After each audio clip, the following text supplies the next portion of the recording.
নাটোরের লালপুরে আইনজীবীকে কুপিয়ে এবং বেঁধে রেখে বাড়িতে ডাকাতির ঘটনা ঘটেছে। ডাকাতের হামলায় আহত হয়েছেন ৩ জন।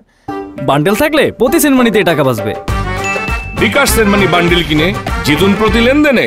বুধবার রাত ১২টার দিকে উপজেলার লালপুর ইউনিয়নের মাধবপুর গ্রামে এই ঘটনা ঘটে। পুলিশ জানায়, গতরাতে ৮ থেকে ১০ জন ডাকাত বাড়ির পেছনের গেট ভেঙে ভেতরে প্রবেশ করে।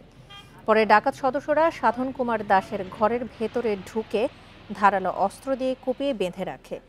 আলমারি ভেঙে স্বর্ণালংকার ও টাকা লুট করে নেওয়ার সময় তিনি চিৎকার দেন। এ সময় সুমি দাস ও তার ভাতিজা রিপন দাস এগিয়ে এলে তাদের হামলা করে পালিয়ে যায় ডাকাতরা।